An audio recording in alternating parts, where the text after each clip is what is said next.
사무엘상을 묵상하고 계신데요. 사무엘상은 사무엘 그리고 사울 그리고 다윗의 이야기죠. 특별히 지난 주간 또 그전 주간에 다윗이 광야에서의 삶, 사울에게 쫓기고 또 그 가운데에서 여러 어려움들을 겪는 본문들이 계속 이어졌는데요. 그 중에 한 본문입니다. 오늘 15절에 보면 다윗이 사울이 자기의 생명을 빼앗으려고 나온 것을 보았으므로 그가 십광야 수풀에 있었더니, 이제 본격적으로 이제 사울이 다윗을 죽이기 위해서 쫓아옵니다. 그래서 다윗은 그 사울을 피해서 광야로 이제 내어 몰리는데요. 계속되는 이제 사울의 살해 시도, 거기에 피해서 광야로 숨어 다니면서 이제 다윗의 도망자 신세가 이제 본격적으로 시작되고 있는 부분입니다. 이 앞선 본문에서 어떤 일이 있었냐면, 그런 도망자 신세인데도 불구하고 다윗이 그 어려운 상황 가운데서도 그일라 백성들을 도와줍니다. 그일라 백성들이 블레셋과 이제 경계하고 있는 그쪽 지역 사람들인데, 그 사람들이 이제 도망자 신세인 다윗에게 좀 도와달라 해서 그 블레셋 사람들을 무찌르죠. 그리고 그 그일라 사람들을 도와주게 되는데, 그 그일라 사람들이 다윗을 배반을 하죠. 사울에게 넘겨주려고 합니다. 그래서 다윗이 급히 또 그 배반을 당했지만 피해서 또다시 광야에 와서 숨어있는, 사울을 위해서 숨어있는 그런 장면인데요. 다윗의 마음이 어떠했겠습니까? 하나님께서 왕으로 세우시겠다고 기름을 부었는데, 지금 왕이 되기는커녕 지금 언제 죽을지도 모르는 그러한 위기 가운데서 계속 쫓겨다니는 신세입니다. 또한 자기가 그렇게 어려운 상황 가운데서도 그래도 선한 일을 베푼 거잖아요. 그일라 백성들을 위기 가운데에서 구해주고 블레셋도 물리쳐줬는데, 배은망덕, 은혜를 모르는 그 백성들은 또 자신을 배반하고 사울에게 넘겨주려고 하고, 계속되는 이 또 배고픔, 또 광야가 또 얼마나 밤에는 춥습니까? 이러한 여러 가지 어려운 일들을 계속 겪으면서 다윗이 참 마음적으로 또 여러 가지 상황 때문에 힘들었겠다라는 생각을 많이 합니다. 저는 여기서 이제 광야에 대해서 생각을 많이 하게 되는데요. 광야, 하나님께서는 광야를 항상 광야를 통해서 어떤 자신의 지도자들을 준비시키시는 모습을 볼 수 있죠. 모세도 지도자로 서기 전에 40년 동안 광야에 있었죠. 다윗도 마찬가지죠. 요셉은 광야는 아니었지만 총리가 되기까지 수십 년을 그렇게 노예로 살았고 힘들게 살았습니다. 하나님께서 이런 광야를 통해서 다윗에게 무엇을 뜻하시고자 하는가? 저는 이 다윗을 보면서, 이 광야 가운데 있는 다윗을 보면서 이 광야의 역설이라고 표현할 수 있는데요. 광야의 역설을 좀 묵상하게 됐습니다. 다윗이 사실 광야로 내몰리기 전까지만 해도 영적으로 그렇게 충만하진 않았던 것 같아요. 거짓말도 하고 또 여러 가지 인간적인 수단을 통해서 자신의 목숨을 연명하려고도 하고, 그런데 이 매일매일 식량을 걱정해야 되고 또 언제 죽음 가운데 몰리게 될지 모르는 이 광야 생활 가운데서 다윗이 부르짖는 기도를 하기 시작합니다. 하나님의 뜻을 묻고 또 그 하나님의 뜻에 순종하려고 몸부림치는 이 다윗의 모습, 그 광야에서의 그 과정들을 통해서 이 다윗이 영적으로 엄청나게 성장하는 그런 모습들을 우리가 볼 수 있는데요. 하나님께서는 광야를 통해서 이 다윗을 영적으로 굉장히 훈련시키고 있다는 거죠. 다윗이 시편의 많은 부분들을 썼는데요. 그 중에서 이 고통, 이 눈물, 이 아픔 가운데, 이 광야 가운데에서 썼던 시들이 굉장히 많습니다. 하나님께 나아가서 기도하고 또 고통 가운데 부르짖는 그 광야에서의 과정들을 통해서 다윗은 놀랍게 영적으로 성장했고 그 다음에 하나님과 아주 친밀한 관계를 맺는 계기들이 됐다는 거죠. 다윗이 이 광야의 과정을 통해서 결국은 나중에 이제 왕이 되었을 때에 이 광야에서의 하나님과의 그 관계와 그 영적 성장이 토대가 되어서 이스라엘의 가장 위대한 왕으로서 지도자로서 쓰임을 받게 되는 거죠. 오늘 우리도 마찬가지입니다. 우리의 인생 자체가 다 광야죠. 그리고 우리의 삶을 살아가다 보면 기쁘고 행복한 일만 있길 바라지만 때로는 고난과 어려움, 또 절망적인 상황, 이러한 광야 같은 인생이 우리에게 주어집니다. 그랬을 때 우리가 어떤 마음이 들겠습니까? 당연히 낙심하기도 하고 절망하기도 하고 때로는 하나님을 원망하기도 하고, 그런데 하나님께서는 그 광야 같은 그 인생의 문제들, 또 고통들, 어려움들을 통해서 우리에게 무엇을 원하시는가? 그것은 하나님께 나아가 부르짖고 또 그 하나님의 뜻을 묻고 그 하나님을 의심하지 않고 그 하나님의 계획과 인도하심을 신뢰하는 이 믿음을 성장시키기 위해서 우리에게 때로는 광야 같은 고난과 어려움들을 주신다는 거죠. 사실 저도 이 본문을 보면서 그럼 나는 광야의 인생 가운데에서 어떤 광야를 경험하고 있는가 좀 돌아봤는데 문득 작년 9월이 생각이 나더라고요.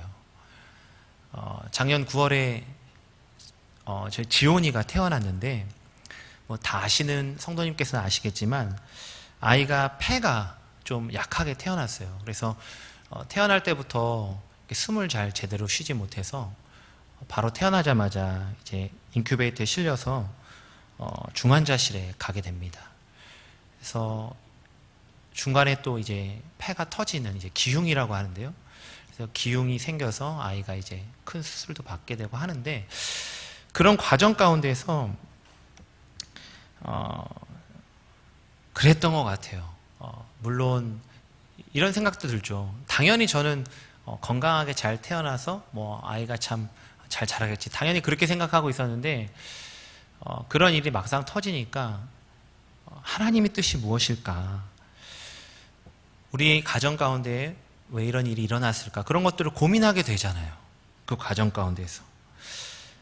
그랬을 때 저희 가정 가운데에서 주셨던 은혜는 그거였어요. 하나님께서 우리 가정 가운데 주신 생명이지만 그것이 내 것이 아니라는 것. 하나님께 드려야 될 것이라는 것. 그거를 깨달았어요. 제 아내가 저한테 그렇게 간증을 하더라고요. 사실 저는 아들이 태어나면 제가 지금 저희 가정의 목사 3대인데 목사 4대로서 키우고 싶다. 제가 그런 이제 희망사항 아닌 희망사항을 이야기했는데 제 아내가 단칼에 그러더라고요. 목사 자기가 하고 싶으면 하는 거지. 왜 부모가 자꾸 강요하면 안 된다. 그렇게 이야기했었거든요. 근데 그 일을 겪으면서 제 아내가 울면서 그러더라고요. 하나님께 드려야 되겠다. 지원이는 아무 자기 의사는 없는데 말도 못하는데 이미 저희 부모는 너는 목사 될 사람이다. 하나님께서 살려주셨으니까. 그런 과정 가운데에서 저희가 그런 어려움 가운데에서 저희가 하나님의 뜻을 묻고 또 그 가운데 인도하시는 손길을 보면서 우리 가정이 영적으로 한 단계 성장하는 그런 계기가 됐던 것 같아요. 그런 은혜죠. 하나님 광야 가운데 어려움 가운데 고통 가운데 주시는 그 은혜. 성도님들은 어떠하십니까? 때로는 광야 같은 이 인생길 가운데서 알 수 없는 또 하나님의 뜻을 이해할 수 없고 도대체 모르겠는 그런 문제들이 많이 우리 가운데 도면에 있는데 그 가운데서 우리는 무엇을 하고 있습니까? 하나님 앞에 나아가 그분의 뜻을 묻고 또 그분을 신뢰하고 붙잡는 간절한 이 광야에 외치는 기도, 간절한 부르짖는 기도, 이 기도로 나아가고 계십니까? 다윗이 광야 가운데서 하나님을 부르짖을 때 놀라운 영적 성장이 있었던 것처럼 오늘 우리도 우리에게 주어진 문제와 어려움들, 광야 같은 그 삶이 있다면 하나님 앞에 간절히 부르짖을 때, 그분의 뜻을 묻고 그 계획을 신뢰할 때 우리의 믿음이 영적으로 한 단계 성장할 줄 믿습니다. 이러한 광야의 역설의 은혜가 우리와 함께하길 간절히 소망합니다. 또 한 가지는 이 광야 가운데에서 하나님께서 그냥 광야 가운데 내버려 두시지 않고 누굴 보내십니까 지금? 요나단을 보내신다라는 거죠. 다윗이 분명히 많은 고통과 어려움, 절망 가운데 있었을 거예요. 낙심하기도 하고 굉장히 괴롭기도 하고 힘들기도 할 때 하나님께서는 요나단을 보내셨다라는 거예요. 그리고 17절에 보면 그 요나단이 와서 16절에 보면 무엇을 합니까? 그에게 하나님을 힘있게 의지하게 하였다. 다윗이 하나님을 힘있게 의지하게 했다. 반대로 이야기하면 다윗이 이 광야에서 절망하고 있을 때, 낙심하고 있을 때 하나님을 신뢰하지 못하고 넘어져 있을 때 다시금 하나님을 신뢰하고 의지할 수 있도록 도왔다라는 거죠. 그것을 위해서 하나님께서 요나단을 보내신 것입니다. 그리고 요나단이 그 하나님을 힘있게 다윗이 의지하도록 하기 위해서 어떤 내용을 전달했는지가 매우 중요하죠. 그래서 17절을 우리 다시 한번 읽겠는데요. 함께 읽겠습니다. 곧 요나단이 그에게 이르기를 두려워하지 말라. 내 아버지 사울의 손이 내게 미치지 못할 것이요 너는 이스라엘 왕이 되고 나는 내 다음이 될 것을 내 아버지 사울도 안다 하니라. 크게는 두 가지입니다. 첫 번째는 두려워하지 말라. 광야 수풀에 숨어서 두려워 떨고 있었던 그 다윗에게 가장 먼저 요나단을 통해서 하나님께서 주신 메시지는 두려워하지 말라. 두려움이라는 것은 하나님을 망각하거나 하나님의 능력을 잊어버렸을 때 우리가 두려움이 들죠. 우리가 믿는 하나님이 어떤 분이십니까? 전지전능하신 분이십니다. 모든 것을 아시고 모든 것을 하실 수 있는 분, 그분이 우리가 믿는 하나님이시죠. 우리의 상황을 누구보다 가장 잘 아십니까? 누가 가장 잘 아십니까? 하나님이시죠. 그리고 그 상황에 가장 맞는 일을 행하실 분이 누구십니까? 하나님이시죠. 그런데 그 하나님을 우리가 광야의 고통 가운데서 잃어버렸을 때, 망각했을 때, 잊어버렸을 때 그 하나님을 신뢰하지 못하니까 두려움이 생겨나는 것입니다. 요나단은 다윗에게 다시 한번 그 하나님을 기억하고 두려워하지 말라. 그 하나님을 신뢰할 때 생기는 평안입니다. 평안. 하나님을 바라볼 때, 그 하나님을 의지할 때 주시는 그 평안. 두려워하지 말라. 그 평안을 전달하고 있는 거죠. 또 한 가지는 그 평안과 함께 이스라엘 왕이 되고 나는 내 다음이 될 거다. 사울도 그걸 안다. 뭐냐 하면 하나님께서 너를 왕으로 세우셨다. 그리고 앞으로 너가 왕이 될 거다. 분명한 하나님의 비전을 다시 한번 마음에 새겨주는 거죠. 다윗이 어떤 마음이 들었겠습니까? 하나님께서 나 왕으로 기름 부으셨다고 하는데 지금 도대체 내 상황은 언제 죽을지도 모르는 상황인데 도대체 그 하나님의 비전이 내 인생 가운데 언제 이루어지는 건가? 하지만 요나단을 통해서 하나님은 다시 한번 분명하게 다윗에게 말씀해 주시는 거죠. 너는 이스라엘 왕이 될 거다. 하나님의 비전을 다시 한번 가슴에 새겨주는 것입니다.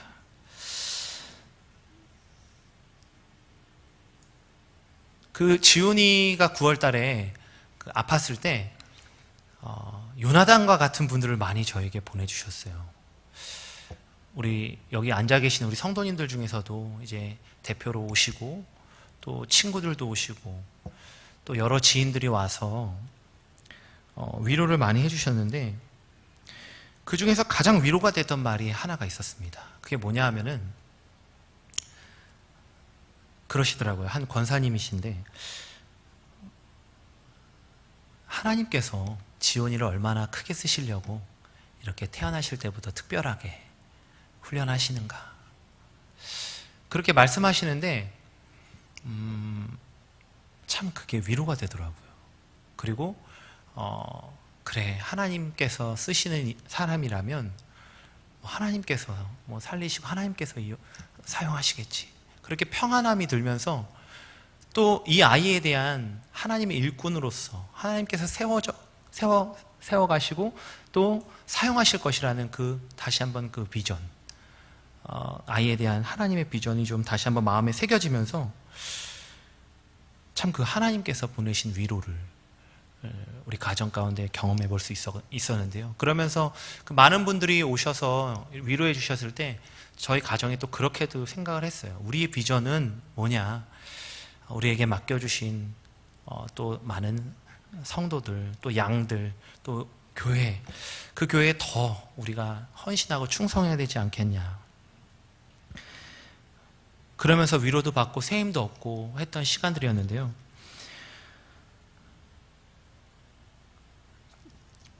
요나단과 같은 위로자를 보내주셔서 우리의 가정을 다시 한번 세워주셨던 하나님, 그러면서 저희가 거기서 그치지 않고 내가 또 누군가에게는 요나단과 같은 사람이 되어야 되겠다 결단을 하게 되는 거죠. 다윗이 요나단을 통해서 다시 한번 세임을 얻었을 겁니다. 오늘 우리는 누군가 하나님을 통해서 우리에게 요나단을 보내주셨을 때 다시 한번 평안과 또 그 하나님께서 주시는 새 비전을 다시 한번 마음에 새겨야 하죠. 그런데 거기서 그치지 않고 더 나아갈 것은 뭐냐 하면 우리도 누군가에게 또 요나단과 같은 자로 쓰임을 받아야 한다는 거죠. 무엇입니까? 광야 같은 인생 가운데 있는 많은 영혼들에게, 우리 주변 사람들에게 하나님이 주시는 그 평안, 두려워하지 말라, 이 말씀을 전해야 하는 거죠.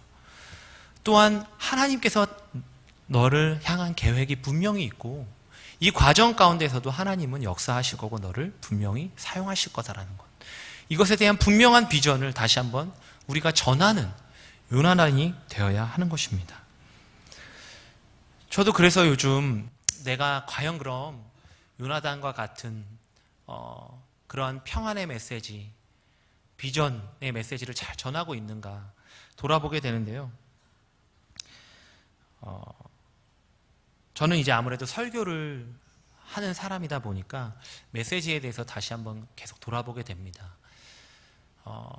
새벽기도 이제 나오시는 분들이 계신데요. 사실 새벽기도 설교를 제가 한 7, 8분 정도 해요. 이제 정확하게 시간을 거의 지키려고 하는데 그 짧은 시간 메시지를 전하는 건데 사실 어떻게 보면 조금 대충 할 수도 있거든요. 시간이 짧고 그러다 보면. 그런데 그렇게 할 수가 없는 것은 최근에 이제 이렇게 나눔을 하다가 권사님들이 그런 말씀을 하시더라고요. 새벽 말씀을 통해서 내가 중요한 어떠한 결정할 문제가 있었는데 새벽에 하나님께서 응답해 주셨다, 말씀을 통해서. 그래서 내가